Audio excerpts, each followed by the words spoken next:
Education is a very important role, teaching women not to, how to come out of their own shell. Like, like people in this documentary talked about how women don't talk much, they're not confident enough. So we have to change that first. And for that, I don't think formal education helps that much. There should be a mixture of both formal and informal education. There should be an education from a mother as well as a father and a society as well. There's no one answer to this question. It should come from all sectors, education, career, culture, art, history. It should come from every single point of our society. J'avais lu, il me semble que dans des sociétés indiennes, amérindiennes, il y avait non pas 2 mais 5 genres et que avec la colonisation c'est complètement passé à la trappe et on s'est jamais reposé peut-être la question, mais effectivement il y a peut-être encore des sociétés où la frontière est pas aussi marquée, où c'est même pas 2 pôles, c'est peut-être juste une forme de cercle, ou je sais pas comment est-ce qu'on pourrait imaginer le genre, mais voilà. Et où du coup il y aurait non pas 2 genres mais une infinité, et à chaque fois voilà, tout ce qui compte au final c'est qu'on se sente bien, mais j'aime bien l'idée qu'on efface le carcan autour des genres, parce que j'ai l'impression qu'on élève notre discussion, notre réflexion, parce on pensait en 2.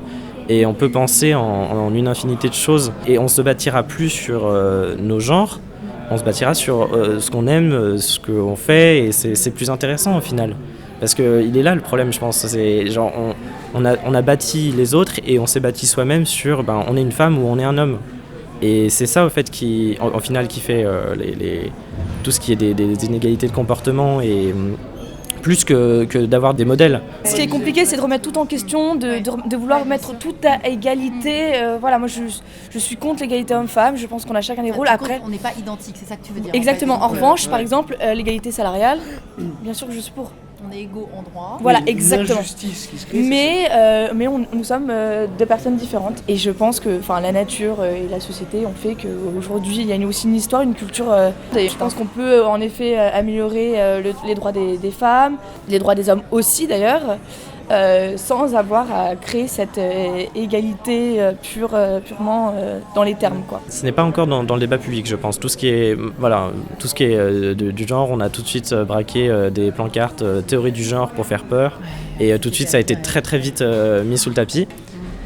Et pourtant, il y a eu j'ai quelques amis, ou peut-être des artistes que je vois sur internet qui se distancient du genre, et du coup j'ai l'impression que ça commence à revenir très très lentement dans le public, et peut-être que dans une 50aine d'années on pourra peut-être plus s'interroger sur le sujet, mais je pense que ça arrive. Et même par exemple dans certains jeux vidéo comme les Sims, on n'a plus par exemple j'avais remarqué qu'on voit plus par exemple le genre, ils ont plus mis homme femme, ils ont mis féminin masculin. Et juste ça, par exemple, c'était intéressant.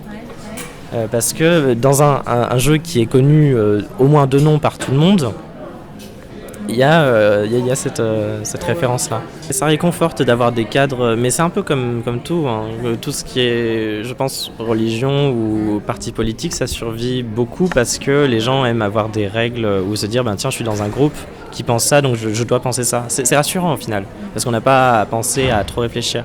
Mais justement, l'arrivée de quelques artistes ou de quelques individus par ici assez rares, qui quand même ne se définissent plus sur des genres, je pense que ça va nous faire poser la question. Et je vois par exemple, quand on voit quelqu'un d'androgyne, je vois des gens qui disent mais est-ce que c'est une femme ou un homme, est-ce qu'on lui dit lui, est-ce qu'on dit elle, et c'est rigolo, on se dit on va dire lui parce qu'il nous a dit lui au début, mais si jamais il nous disait un autre truc demain, ça pourrait pas être gênant, quoi. En fait, certaines personnes qui se définissent pas comme homme ou femme, on dit appelez-moi they. Et du coup certains ont réagi en disant mais on dénature l'anglais, c'est pas du vrai anglais, etc. Sauf qu'on a retrouvé en fait que c'était, je crois que Shakespeare, je suis pas sûr, mais il faut peut-être vérifier, mais je crois que Shakespeare a déjà utilisé they quand on ne savait pas le genre d'une personne. Et du coup, c'est intéressant de... Enfin, c'est dommage du coup qu'en français on n'ait pas ça, mais c'est intéressant que dans d'autres langues, le moyen existe déjà et que pour l'instant ça marche, ça suffit. Mais du coup, genre, j'ai l'impression que avec l'arrivée de ces gens plutôt androgynes, on va peut-être s'élever un peu et se dire qu'au final, ne pas savoir, c'est peut-être plus beau que de savoir directement.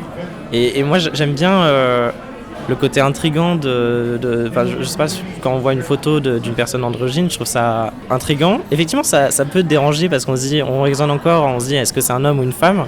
Et de l'autre côté, c'est ça qui est beau aussi, parce qu'on voit quelqu'un.